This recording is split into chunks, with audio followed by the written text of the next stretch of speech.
Good morning masters. ಎಲ್ಲರಿಗೂ ನಮಸ್ಕಾರ. ನಾನು ಶಾಂತಲಾ, ಮೈಸೂರಿನಿಂದ. ಮೊಟ್ಟ ಮೊದಲಿಗೆ ನಮ್ಮೆಲ್ಲರ ಗುರುಗಳಾದ ಬ್ರಹ್ಮಶ್ರೀ ಪಿತಾಮಹ ಡಾಕ್ಟರ್ ಸುಭಾಷ್ ಪತ್ರಿಜಿ ಅವರಿಗೆ ವಂದಿಸುತ್ತಾ, ನಾವು ಈ ದಿನದ ನಮ್ಮ ಈ 41 ದಿನದ ಮಂಡಲ ಧ್ಯಾನಕ್ಕೆ ನಿಮ್ಮೆಲ್ಲರಿಗೂ ಸ್ವಾಗತವನ್ನ ಕೋರ್ತಾ ಇದ್ದೀನಿ ಮಾಸ್ಟರ್ಸ್. ಸೊ ನಿಮ್ಮೆಲ್ಲರಿಗೂ ತಿಳಿದಿರೋ ಹಾಗೆ ಈ ಜೈ ಹೋಮ್ ಮೆಡಿಟೇಷನ್ ವೇದಿಕೆಯಲ್ಲಿ ಸೀಸನ್ 3 ಮಾರ್ನಿಂಗ್ 41 ಡೇಸ್ ಮಂಡಲ ಮೆಡಿಟೇಷನ್ ನಡೀತಾ ಇದೆ. ಇವತ್ತು ನಾವಾಗ್ಲೇ 15ನೇ ದಿನಕ್ಕೆ ಬಂದಿದ್ದೀವಿ ಮಾಸ್ಟರ್ಸ್. ಸೊ ಈ ಒಂದು 15ನೇ ದಿನದ ಈ ಒಂದು ಸಂಚಿಕೆಗೆ ನೀವೆಲ್ಲರಿಗೂ ಸ್ವಾಗತವನ್ನ ಕೋರ್ತಾ ಇದ್ದೀನಿ. ಈ 14 ದಿನದಿಂದ ನಾವೆಲ್ಲರೂ ಒಟ್ಟಿಗೆ ಕೂತ್ಕೊಂಡು ಈ ಒಂದು ಧ್ಯಾನವನ್ನ ಮಾಡ್ತಾ ಬರ್ತಾ ಇದ್ದೀವಿ. ಈ ಸಲ ಈ ಒಂದು 41 ಡೇಸ್ ಮೆಡಿಟೇಷನ್ದು ಏನು ವಿಶೇಷ ಅನ್ನೋದು ನಿಮ್ಮೆಲ್ಲರಿಗೂ ಗೊತ್ತೇ ಇದೆ. ಈ ಒಂದು ಮೆಡಿಟೇಷನ್ ಅಲ್ಲಿ ನಾವೇನ್ ಮಾಡ್ತಾ ಇದೀವಿ, ಮಂಡಲ ಮೆಡಿಟೇಷನ್ ಜೊತೆಗೆ ನಾವು ಪತ್ರಿಜಿ ಅವರ ಶ್ರೀ ಕೃಷ್ಣಾಮೃತ ಶ್ರೀಮದ್ ಭಗವದ್ಗೀತಾ ವಿಜ್ಞಾನ ಸಾರ ಅನ್ನುವ ಪುಸ್ತಕದಲ್ಲಿದ್ದ ಜ್ಞಾನವನ್ನ ನಾವು ಪಡಿತಾ ಬಂದಿದ್ದೀವಿ. ಒಂದೊಂದು ಶ್ಲೋಕದ ಅರ್ಥಗಳು, ಅದರಲ್ಲಿ ಧ್ಯಾನದ ಅರ್ಥ, ಅಂತರಾರ್ಥಗಳನ್ನ ಹೇಳ್ತಾ ಬಂದಿದ್ದಾರೆ ಪತ್ರಿಜಿ ಗುರುಗಳು. ಭಗವದ್ಗೀತೆಯಲ್ಲಿ 701 ಶ್ಲೋಕಗಳಿದೆ. ಅಷ್ಟು ಶ್ಲೋಕಗಳಿಂದ ಕೆಲವಾರು ಶ್ಲೋಕಗಳನ್ನ ಸೆಲೆಕ್ಟ್ ಮಾಡಿ ಅವರು ಅದನ್ನ ಎಷ್ಟು ಚೆನ್ನಾಗಿ ನಮ್ಗೆ ಅದರ ಅಂತರಾರ್ಥವನ್ನ ತಿಳಿಸ್ಕೊಟ್ಟಿದ್ದಾರೆ. ಅದು ನಮ್ಮ ಈ ಒಂದು ಸ್ಪಿರಿಚುವಲ್ ಜರ್ನಿಗೆ, ನಮ್ಮ ಆತ್ಮದ ಪುರೋಗತಿಗೆ ಎಷ್ಟೋ ಸಹಾಯ ಮಾಡುತ್ತೆ ಮಾಸ್ಟರ್ಸ್. ಹಾಗಾಗಿ ಈ ಒಂದೊಂದು ಶ್ಲೋಕದ ಪತ್ರಿಜಿ ಸರ್ ಏನ್ ಹೇಳಿದ್ದಾರೆ ಅದನ್ನ ನಾನು ನಿಮ್ಮೆಲ್ಲರಿಗೂ ತಿಳಿಸುವ ಪ್ರಯತ್ನದಲ್ಲಿ ಇದ್ದೀನಿ. ಸೊ ಇವತ್ತು ನಾವು 3ನೇ ಅಧ್ಯಾಯದ 15ನೇ ಶ್ಲೋಕದಿಂದ ತಿಳ್ಕೊಳ್ಳೋಣ ಮಾಸ್ಟರ್ಸ್. ಸೊ ಇವತ್ತು ನಮ್ಮ ಜೊತೆ ಕಡೂರಿನ ಡಿ ಪ್ರಶಾಂತ್ ಅವರಿದ್ದಾರೆ. ಇವರು ನಮ್ಗೆ ಇವತ್ತು ಈ ಭಗವದ್ಗೀತೆಯ ಶ್ಲೋಕಗಳನ್ನ ಪಠಿಸ್ತಾ ಇದ್ದಾರೆ. ಸೊ ಈ ಒಂದು 15ನೇ ಶ್ಲೋಕವನ್ನ ಕೇಳಿಸ್ಕೊಳ್ಳೋಣ ಮಾಸ್ಟರ್ಸ್. ತಸ್ಮಾದಸಕ್ತಃ ಸತತಂ ಕಾರ್ಯಂ ಕರ್ಮ ಸಮಾಚರ ಅಸಕ್ತೋ ಹ್ಯಾಚರನ್ ಕರ್ಮ ಪರಮಾಪ್ನೋತಿ ಪೂರುಷಃ. ತಸ್ಮಾದಸಕ್ತಃ ಸತತಂ ಕಾರ್ಯಂ ಕರ್ಮ ಸಮಾಚರ ಅಸಕ್ತೋ ಹ್ಯಾಚರನ್ ಕರ್ಮ ಪರಮಾಪ್ನೋತಿ ಪೂರುಷಃ. ಎಸ್ ಮಾಸ್ಟರ್ಸ್, ಸರಿ. 15ನೇ ಶ್ಲೋಕ ನಿನ್ನೆ ಆಗಿತ್ತು. 19ನೇ ಶ್ಲೋಕ ಸೊ ಪ್ರಶಾಂತ್ ಅವರು ಈ ಒಂದು 19ನೇ ಶ್ಲೋಕದನ್ನ ಪಠಿಸಿದ್ದಾರೆ. ಅದರ ಅರ್ಥಗಳನ್ನ ನೋಡೋಣ. ಸೊ ಫಸ್ಟ್ ಪದವಿ ಭಾಗ ಮಾಡಿದ್ರೆ, ತಸ್ಮಾತ್ ಆಸಕ್ತಃ ಸತತಂ ಕಾರ್ಯಂ ಕರ್ಮ ಸಮಾಚಾರ ಅಸಕ್ತಃ ಹಿ ಆಚರನ್ ಕರ್ಮ ಪರಂ ಆಪ್ನೋತಿ ಪೂರುಷಃ ಅಂತ ಹೇಳಿದ್ದಾರೆ. ಅಂದ್ರೆ ಇಲ್ಲಿ ಪ್ರತಿಪದಾರ್ಥ ನಾವು ನೋಡಿದ್ರೆ, ತಸ್ಮಾತ್ ಆದ್ದರಿಂದ, ಸತತಂ ಯಾವಾಗಲೂ, ಅಸಕ್ತಃ ಆಸಕ್ತರಹಿತರಾಗಿ, ಕಾರ್ಯಂ ಕರ್ಮ ಕರ್ತವ್ಯ ಕರ್ಮವನ್ನ, ಸಮಾಚಾರ ಸರಿಯಾಗಿ ಆಚರಿಸು. ಈ ಯಾಕೆಂದರೆ ಪೂರುಷಃ ಮಾನವನು ಆಸಕ್ತಃ ಆಸಕ್ತಿರಹಿತನಾಗಿ ಕರ್ಮವನ್ನು ಆಚರಿಸುತ್ತಾ ಪರಂ ಮೋಕ್ಷವನ್ನ ಆಪ್ನೋತಿ ಹೊಂದುತ್ತಾನೆ. ಅಂದ್ರೆ ಇದರ ತಾತ್ಪರ್ಯ ನೋಡೋಣ. ಇಲ್ಲಿ ತಾತ್ಪರ್ಯ ನೋಡಿದ್ರೆ ಏನಾಗುತ್ತೆ, ಅಂದ್ರೆ ಕರ್ಮಗಳು ಯಾವ ತರ ಮಾಡ್ಬೇಕು ಅನ್ನೋದು ನಾವು ಹಿಂದಿನ ಶ್ಲೋಕಗಳಲ್ಲಿ ನೋಡ್ಕೊಂಡು ಬಂದಿದೀವಿ. ಸೊ ಈಗ ಅದಕ್ಕೆ ಕಂಟಿನ್ಯೂಟಿ ಹೇಳ್ತಾ ಇರೋದು. ಆದ್ದರಿಂದ ಅರ್ಜುನ, ನೀನು ಸಹ ನಿಷ್ಕಾಮನಾಗಿ ನಿತ್ಯವೂ ನಿನ್ನ ಕರ್ಮಗಳನ್ನ ಆಚರಿಸು. ಅಪೇಕ್ಷಾರಹಿತವಾದ ಕರ್ಮಾಚರಣೆಯಿಂದಲೇ ಮೋಕ್ಷವು ಲಭಿಸುವುದು. ಅಂದ್ರೆ ನಾವ್ ಯಾವುದೇ ಒಂದು ಅಪೇಕ್ಷೆಗಳಿಲ್ಲದೆ ಕರ್ಮಗಳನ್ನ ಮಾಡ್ಬೇಕು ಅನ್ನೋದನ್ನ ತಿಳ್ಕೊಂಡಿದೀವಿ. ಸೊ ಇಲ್ಲಿ ಮತ್ತೇನು ಹೇಳ್ತಾ ಇದ್ದಾರೆ, ನಿಷ್ಕಾಮವಾಗಿ ಒಂದು ಏನು ನಮ್ಗೆ ಇದರಿಂದ ಸಿಗುತ್ತೆ, ಫಲ ಏನು, ಅದರಿಂದ ಲಾಭ ಏನು, ಇದ್ಯಾವುದನ್ನ ಅಪೇಕ್ಷಿಸದೆ ನಾವು ಕರ್ಮಗಳನ್ನ ಆಚರಿಸಿದ್ರೆ ಮೋಕ್ಷ ಲಭಿಸುತ್ತೆ ಅಂತ ಕೃಷ್ಣ ಹೇಳ್ತಾ ಇದ್ದಾರೆ.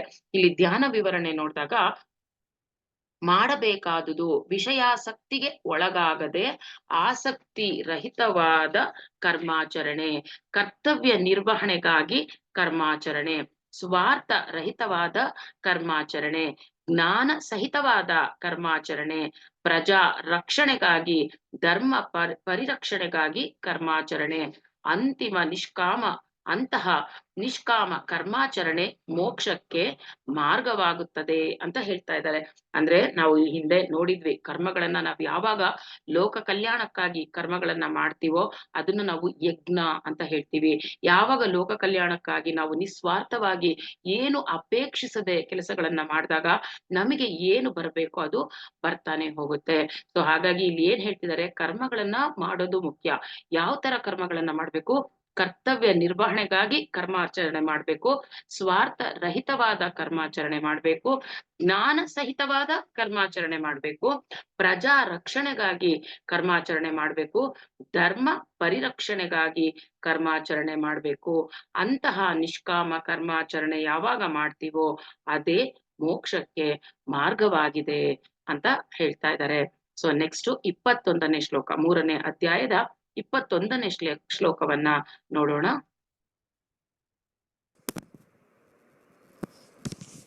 ಯದ್ಯದಾಚರತಿ ಶ್ರೇಷ್ಠಸ್ ತತ್ತದೇವೇತರೋ ಜನಃ ಸ ಯತ್ ಪ್ರಮಾಣಂ ಕುರುತೆ ಲೋಕಸ್ತದನುವರ್ತತೆ.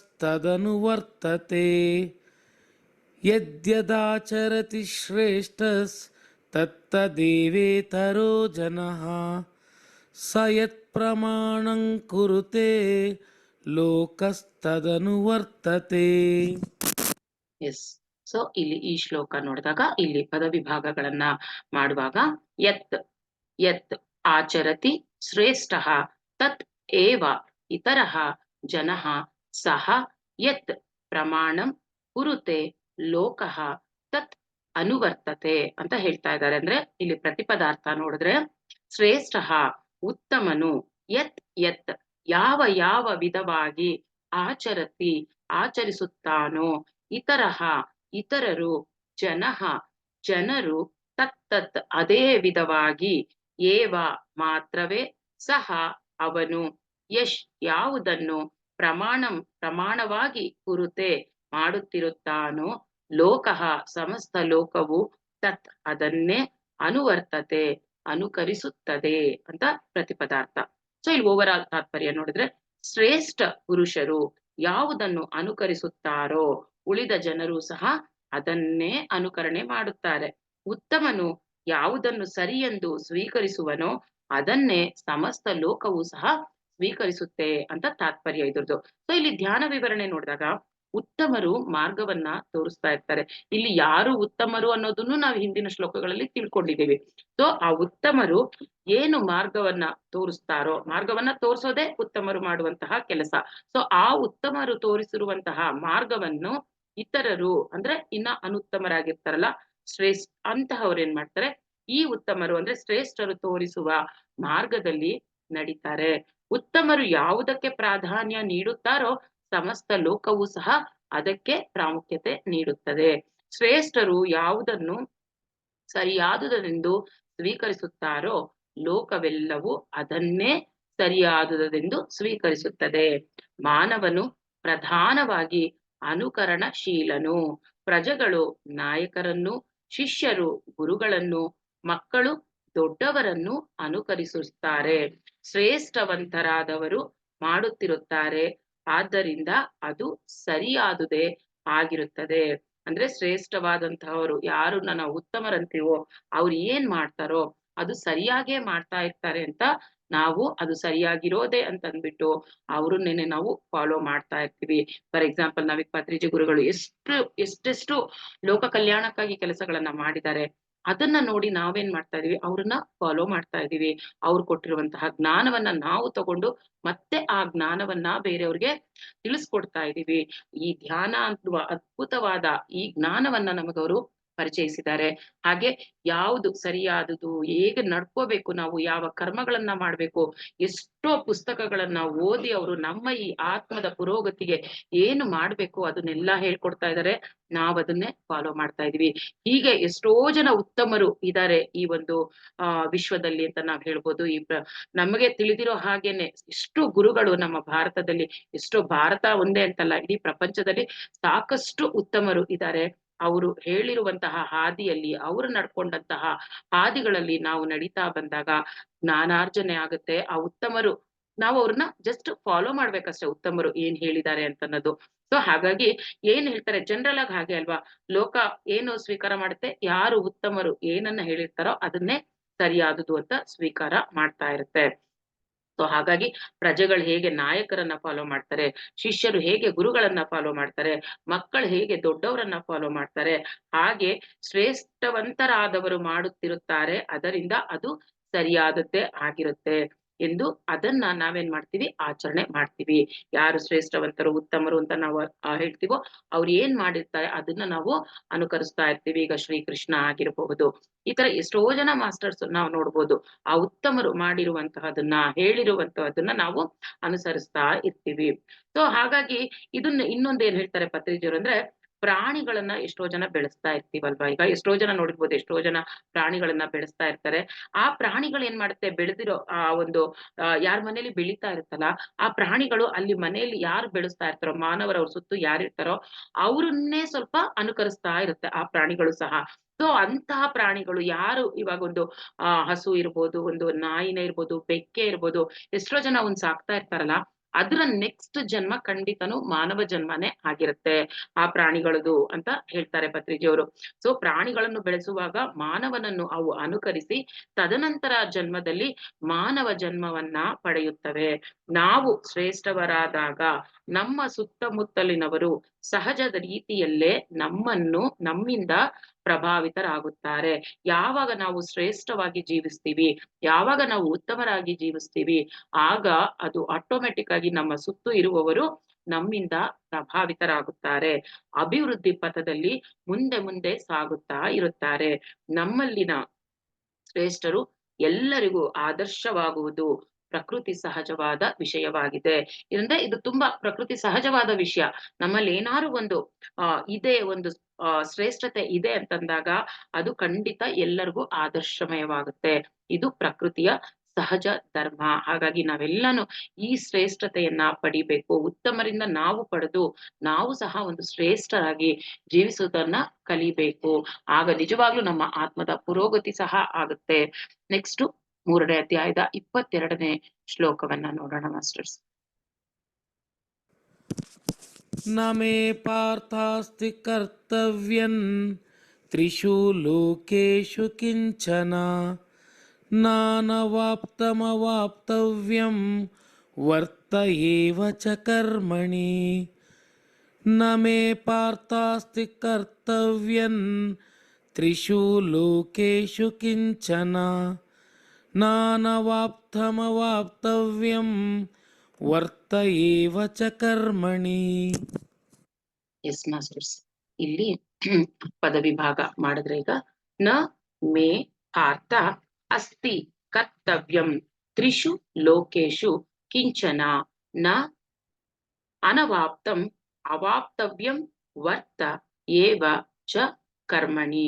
ಪ್ರತಿಪದಾರ್ಥ ಪಾರ್ಥ ಅರ್ಜುನ, ಮೇ ನನಗೆ, ತ್ರಿಷು 3 ಲೋಕೇಶು ಲೋಕಗಳಲ್ಲಿ, ಕಿಂಚನ ಒಂದು ಸ್ವಲ್ಪವೂ ಸಹ, ಕರ್ತವ್ಯಂ ಮಾಡಬೇಕಾದುದು, ನ ಅಸ್ತಿ ಇಲ್ಲ, ಚ ಮತ್ತೆ ಅವಾಪ್ತವ್ಯಂ ಪಡೆಯಬೇಕಾದುದು, ಅನವಾಪ್ತಂ ಹೊಂದದಿರುವುದು, ನ ಇಲ್ಲ, ಕರ್ಮಣಿ ಕರ್ಮ ಮಾಡುವುದಕ್ಕೆ, ಏವ ಅದರಲ್ಲಿಯೇ, ವರ್ತ ನಿಮಗ್ನದಲ್ಲಿರುತ್ತೇನೆ.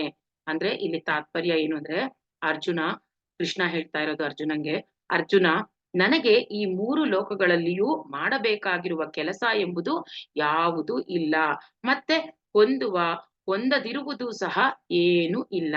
ಆದರೂ ನಾನು ಕರ್ಮ ಮಾಡುವುದರಲ್ಲಿ ಮಗ್ನನಾಗಿರುತ್ತೇನೆ. ಅಂದ್ರೆ ಇಲ್ಲಿ ಧ್ಯಾನ ವಿವರಣೆ ನೋಡಿದ್ರೆ, ಓ ಅರ್ಜುನ, ನನ್ನ ಬಗ್ಗೆ ನಾನು ಹೇಳುತ್ತೇನೆ, ಕೇಳುವಂತವನಾಗು ಎಂದು ಕೃಷ್ಣ ಹೇಳ್ತಾನೆ. ತ್ರಿಲೋಕೇಶು ಅಂದರೆ 3 ಲೋಕಗಳು. ಯಾವ 3 ಲೋಕಗಳು? ಭೂ, ಭುವರ್, ಸುವರ್ ಲೋಕಗಳು ಅಥವಾ ಅಧೋಲೋಕಗಳು. ಈ ಲೋಕಗಳಲ್ಲಿ ನಾನು ಮಾಡಬೇಕಾಗಿರೋದು ಏನೂ ಇಲ್ಲ ಅಂತಾರೆ ಅವರು. ಅಂದ್ರೆ ಈ 3 ಲೋಕ ಏನಿದೆ, ಭೂಲೋಕ, ಭುವರ್ಲೋಕ, ಸುವರ್ಲೋಕ, ಈ 3 ಲೋಕಗಳಲ್ಲಿ ಅಥವಾ ಅಧೋಲೋಕಗಳಲ್ಲಿ ನಾನು ಮಾಡಬೇಕಾಗಿರುವಂತಹದ್ದು ಯಾವುದೂ ಇಲ್ಲ. ಈ ಲೋಕಗಳಲ್ಲಿ ಮಾಡಬೇಕಾಗುವುದು ಎಂದೋ ಪೂರ್ತಿಯಾಗಿ ಆಗೋಗಿದೆ. ಈ ಲೋಕಗಳಲ್ಲಿ ನಾನು ಮಾಡೋದೆಲ್ಲ ಪೂರ್ತಿ ಆಗೋಗಿದೆ. ಈ ಯಾವ ಲೋಕಗಳಲ್ಲೂ ನಾನೀಗ ಮಾಡ್ಬೇಕಾಗಿರೋದು ಏನೂ ಇಲ್ಲ. ಇಂತಹ ಪರಿಸ್ಥಿತಿಯಲ್ಲಿ ಸಹ ನಾನು ಈ ಲೋಕಗಳಲ್ಲಿ ಕೆಲಸಗಳನ್ನ ಮಾಡ್ತಾನೇ ಇದ್ದೀನಿ. ಆದ್ರೂ ಸಹ ನಾನು ಈ ಲೋಕಗಳಲ್ಲಿ ನಾನು ಕೆಲಸವನ್ನ ಮಾಡ್ತಾನೇ ಇದ್ದೀನಿ. ಕೃಷ್ಣ ಎಂದರೆ ಕೃ ಅಶ್ನನ್. ಕೃ ಅಂದರೆ ಮಾಡಬೇಕಾದುದು. ಅಶ್ನನ್ ಎಂದರೆ ಭುಜಿಸುವುದು ಅಂತ ಅರ್ಥ. ಮಾಡುವುದನ್ನೆಲ್ಲ ಮಾಡಿ ಅದರ ಫಲಿತವನ್ನ ಭುಜಿಸುತ್ತಿರುವವನು. ಕೃಷ್ಣ ಅಂತಂದ್ರೇನು? ಏನು ಮಾಡ್ಬೇಕೋ ಅವೆಲ್ಲವನ್ನ ಮಾಡು ಮುಗಿಸಿ, ಅದನ್ನ ಆ ಒಂದು ಮಾಡಬೇಕಾಗಿರೋ ಕರ್ತವ್ಯಗಳನ್ನೆಲ್ಲ ಮಾಡ್ಬಿಟ್ಟು, ಅದರ ಫಲಿತ ಏನು ಬರುತ್ತೆ ಅದನ್ನ ಆಲ್ರೆಡಿ ಭುಜಿಸುತ್ತಿದ್ದಾರೆ ಅವರು. ಹಾಗಾಗಿ ಅವ್ರಿನ್ನ ಮಾಡೋ ಕೆಲ್ಸ ಯಾವ್ದೂ ಇಲ್ಲ. ಆದ್ರೂ ಕೃಷ್ಣ ಏನ್ ಹೇಳ್ತಾರೆ ಅಂದ್ರೆ, ಆ ಕೃಷ್ಣ ಮತ್ತೆ ಇನ್ನೊಂದ್ಸಲಿ ಹೇಳ್ತೀನಿ. ಕೃ ಅಂದರೆ ಮಾಡಬೇಕಾದುದು, ಅಶ್ನನ್ ಎಂದರೆ ಭುಜಿಸುವುದು ಅಂತ ಅರ್ಥ. ಇಲ್ಲಿ ಭುಜಿಸುವುದು ಏನನ್ನ ಅಂತಂದ್ರೆ, ಮಾಡುವುದನ್ನೆಲ್ಲ ಮಾಡಿ ಅದರ ಫಲಿತವನ್ನು ಭುಜಿಸುತ್ತಿರುವವನನ್ನೇ ಕೃಷ್ಣ ಅಂತ ಹೇಳ್ತಾರೆ ಇಲ್ಲಿ. ಯಾರು ಅವ್ರು ಮಾಡೋ ಕರ್ತವ್ಯಗಳನ್ನೆಲ್ಲ ಮಾಡಿ ಆ ಕರ್ತವ್ಯದಿಂದ ಬಂದಿರೋ ಪ್ರಸಾದವನ್ನ ಭುಜಿಸುತ್ತಿರುತ್ತಾರಲ್ಲ, ಅವ್ರನ್ನ ಕೃಷ್ಣ ಅಂತ ಕರೀತಾರೆ. ತಮ್ಮ ಬಗ್ಗೆ ಸಂಪೂರ್ಣವಾಗಿ ತಿಳಿದುಕೊಂಡವರಿಗೆ ಇನ್ನೂ ತಮ್ಮ ಬಗ್ಗೆ ಮಾಡಬೇಕಾದದ್ದು ಏನಿರುತ್ತೆ ಅಂತ ಕೇಳ್ತಾ ಇದ್ದಾನೆ ಕೃಷ್ಣ. ಅಂದ್ರೆ ತಮ್ಮ ಬಗ್ಗೆ ತಾವೆಲ್ಲ ತಿಳ್ಕೊಂಡ್ಮೇಲೆ ಇನ್ನು ಮಾಡೋದಲ್ಲಿ ಏನಿದೆ ಅಂತ. ಇನ್ನು ಇತರ ಪ್ರಾಣಿಕೋಟಿಗೆ ಸಹಾಯ ಮಾಡುವುದೇ ಉಳಿದಿರುತ್ತದೆ. ಯಾವಾಗ ಅವ್ರು ಫುಲ್ಲು ತಿಳ್ಕೊಂಡ್ಬಿಡ್ತಾರೆ, ನೆಕ್ಸ್ಟ್ ಅವ್ರದ್ದೇನು ಕೆಲ್ಸ ಅಂತಂದ್ರೆ, ಇತರ ಪ್ರಾಣಿಕೋಟಿಗಳನ್ನ, ಇತರ ಜೀವರಾಶಿಗಳಿಗೆ ಸಹಾಯ ಮಾಡುವುದೇ ಅವರ ಕೆಲ್ಸ ಉಳಿದಿರುತ್ತಷ್ಟೇನೆ.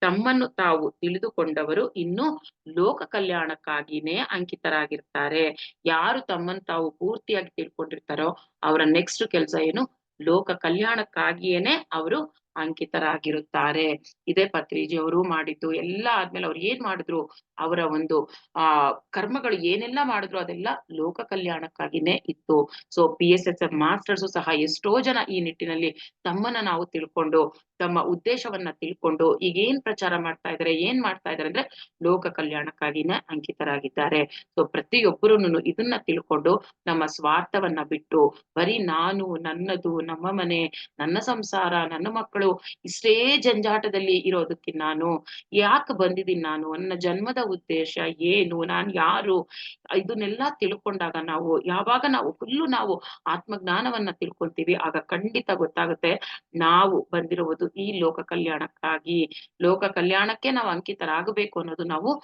ತಿಳ್ಕೊಂತೀವಿ ಮಾಸ್ಟರ್ಸ್. ಸೊ ನೆಕ್ಸ್ಟ್ ಮುಂದುವರೆದ ಭಾಗ ನಾಳೆ ನೋಡೋಣ.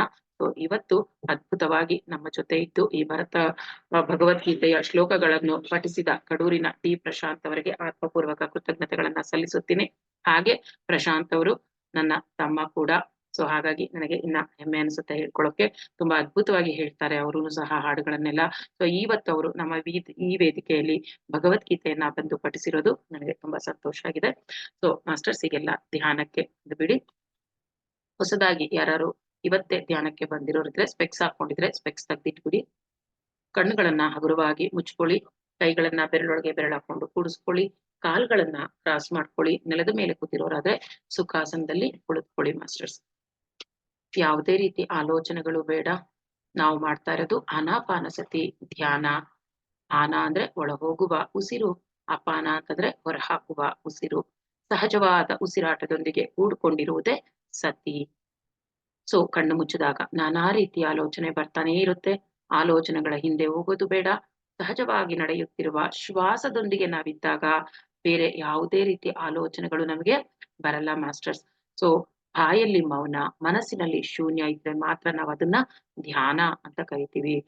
ಈ ಧ್ಯಾನ ಸ್ಥಿತಿಯಲ್ಲಿದ್ದಾಗ ನಾವು ನಮ್ಮನ್ನ ನಾವು ತಿಳ್ಕೊಳಕ್ಕೆ ಸಾಕಷ್ಟು ಈ ಒಂದು ಧ್ಯಾನ ಅನ್ನೋದು ಸಹಾಯ ಮಾಡುತ್ತೆ ಮಾಸ್ಟರ್ಸ್. ಆತ್ಮಜ್ಞಾನವನ್ನ ಪಡಿಬೇಕು ಅಂದಾಗ ಧ್ಯಾನ ತುಂಬಾನೇ ಮುಖ್ಯವಾಗುತ್ತೆ. ಸೊ ಸಹಜವಾಗಿ ನಡೆಯುತ್ತಿರುವ ಉಸಿರಾಟದೊಂದಿಗೆ ನಾವು ಪ್ರಯಾಣವನ್ನ ನಡೆಸೋಣ. ಬಾಹ್ಯ ಪ್ರಪಂಚವನ್ನ ಸಂಪೂರ್ಣವಾಗಿ ಮರೆತು ಬಿಡೋಣ. ನಮ್ಮೊಂದಿಗೆ ನಾವು ಇರೋಣ ಮಾಸ್ಟರ್ಸ್. ಅದ್ಭುತವಾದ ಈ ಮುಂಜಾನೆ ನಮ್ಮೆಲ್ಲರ ಈ ಗ್ರೂಪ್ ಕಾನ್ಶಿಯಸ್ ಥ್ಯಾಂಕ್ಸ್ ಹೇಳೋಣ. ಆ ಒಂದು ಅದ್ಭುತವಾದ ಎನರ್ಜೀಸ್ ಜೊತೆ, ಪತ್ರಿಜಿ ಅವರ ಕಾನ್ಶಿಯಸ್ ಜೊತೆ, ಶ್ರೀಕೃಷ್ಣನ ಕಾನ್ಶಿಯಸ್ ಜೊತೆ ನಾವೆಲ್ಲ ಧ್ಯಾನವನ್ನ ಮಾಡೋಣ ಮಾಸ್ಟರ್ಸ್. ಭೂತ ಭವಿಷ್ಯ ಎಲ್ಲವನ್ನು ಮರೆತು ಬಿಡೋಣ. ಕೇವಲ ಅದ್ಭುತವಾದ ಈ ಕ್ಷಣದಲ್ಲಿ ಇರೋಣ. ಈ ಕ್ಷಣವನ್ನ ಅನುಭವಿಸೋಣ.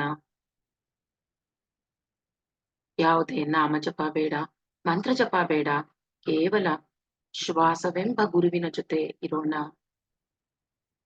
ಉಚ್ಛ್ವಾಸ, ನಿಶ್ವಾಸ, ಶ್ವಾಸಾನುಸಂಧಾನ, ಸಹಜವಾಗಿ ನಡೆಯುತ್ತಿರುವ ಉಸಿರಾಟದೊಂದಿಗಿರೋಣ. Relax your mind, relax your body. ದೇಹದಲ್ಲಿ ಎಲ್ಲೂ ಯಾವುದೇ ರೀತಿ ಬಿಗಿತ ಬೇಡ. ಸ್ಥಿರ ಸುಖಾಸನದಲ್ಲಿ ಕುಳಿತುಕೊಳ್ಳೋಣ. ಮನಸ್ಸು ದೇಹ ಎರಡು ಸ್ಥಿರವಾಗಿರಲಿ.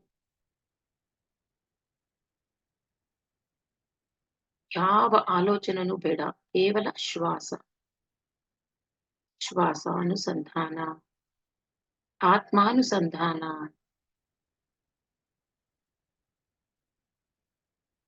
ಶ್ವಾಸವನ್ನ ಗಮನಿಸುತ್ತಾ ಗಮನಿಸುತ್ತಾ ನಮ್ಮ ಮನಸ್ಸು ಸಂಪೂರ್ಣ ವಿಶ್ರಾಂತ ಸ್ಥಿತಿಗೆ ತಲುಪುತ್ತೆ ಮಾಸ್ಟರ್ಸ್. ಆ ಸ್ಥಿತಿ ಅದ್ಭುತವಾದ ಸ್ಥಿತಿ, ಆನಂದ ಸ್ಥಿತಿ, ಪರಮಾನಂದ ಸ್ಥಿತಿ. ಈ ಸ್ಥಿತಿಯಲ್ಲಿ ನಾವು ಆ ವಿಶ್ವ ಪ್ರಾಣ ಶಕ್ತಿಯನ್ನ ಯಥೇಚ್ಛವಾಗಿ ನಮ್ಮೊಳಗೆ ರಿಸೀವ್ ಮಾಡ್ತಾ ಇರ್ತೀವಿ ಮಾಸ್ಟರ್ಸ್. ಅದ್ಭುತವಾದ ಆ ವಿಶ್ವ ಪ್ರಾಣ ಶಕ್ತಿಯು ನಮ್ಮ ಇಡೀ ದೇಹವನ್ನ ಶುದ್ಧೀಕರಣಗೊಳಿಸ್ತಾ ಇರುತ್ತೆ. ಇಡೀ ನಾಡಿ ಮಂಡಲ ಶುದ್ಧಿಗೊಳ್ತಾ ಇರುತ್ತೆ. ದೇಹದಲ್ಲಿರುವ ಪ್ರತಿಯೊಂದು ಕಣವೂ ಸಹ ಚೈತನ್ಯ ಭರಿತವಾಗಿರುತ್ತೆ. ನಮ್ಮ ಎಲ್ಲ ಅಂಗಾಂಗಗಳು ಸಹ ಚೈತನ್ಯದಿಂದ ಕೂಡ್ಕೊಂಡಿರುತ್ತೆ. ಹಾಗಾಗಿ ಯಾರು ಮಧ್ಯದಲ್ಲಿ ಕಣ್ಣುಗಳನ್ನ ಬಿಡಬೇಡಿ. Be with your simple, soft and normal breath.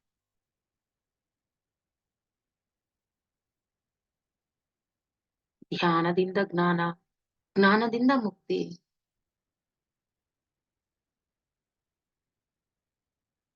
ಅದ್ಭುತವಾದ ಈ ಆನಾಪಾನಸತಿ ಧ್ಯಾನವನ್ನ ಸುಂದರವಾದ ಸಂಗೀತದೊಂದಿಗೆ ಮುಂದುವರಿಸೋಣ ಮಾಸ್ಟರ್ಸ್. ಯಾರು ಕಣ್ಣುಗಳನ್ನ ಬಿಡಬೇಡಿ. Be with your breath.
Last 10 minutes masters, ಕಡೆಯ 10 ನಿಮಿಷ.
Last 2 minutes.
ನಾಲ್ಕು ಕ್ಷೇತ್ರಗಳು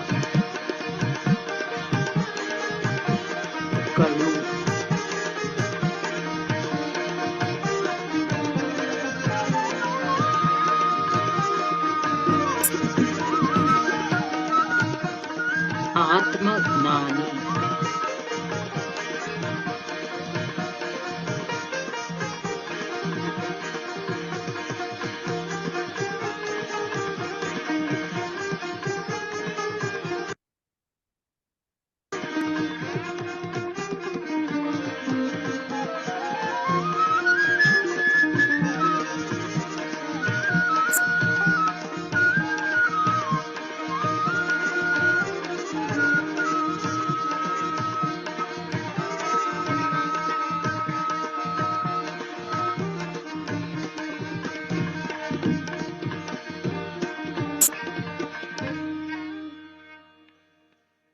ಮಾಸ್ಟರ್ಸ್. Last 30 seconds. ಕಡೆಯ 30 ಸೆಕೆಂಡುಗಳು.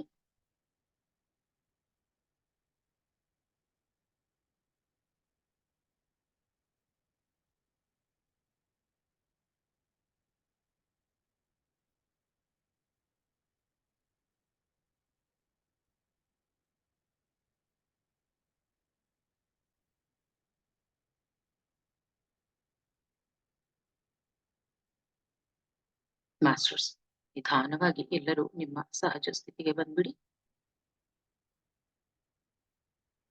ಪತ್ರಿಜೆ ಗುರುಗಳಿಗೆ, ಗುರುಮಾತೆಗೆ, ಭೂಮಾತೆಗೆ, ಪ್ರಕೃತಿ ಮಾತೆಗೆ, ಜನ್ಮ ನೀಡಿದ ತಂದೆ ತಾಯಿಯರಿಗೆ, ಧ್ಯಾನಕ್ಕೆ ಸಹಕರಿಸಿದ ನಿಮ್ಮ ಭೌತಿಕ ದೇಹಕ್ಕೆ ಹಾಗೂ ಈ ದಿನ ನಮಗೆ ಅದ್ಭುತವಾಗಿ ಶ್ರೀಮದ್ ಭಗವದ್ಗೀತೆಯ ಶ್ಲೋಕಗಳನ್ನು ಪಠಿಸಿದ ಕಡೂರಿನ ಡಿ ಪ್ರಶಾಂತ್ ರವರಿಗೂ ಸಹ ಆತ್ಮಪೂರ್ವಕ ಕೃತಜ್ಞತೆಗಳನ್ನ ಸಲ್ಲಿಸುತ್ತಾ, ನಿಧಾನವಾಗಿ ನಿಮ್ಮ ಎರಡು ಕೈಗಳನ್ನ ಕಣ್ಣುಗಳ ಮೇಲೆ ಇಟ್ಕೊಳ್ಳಿ.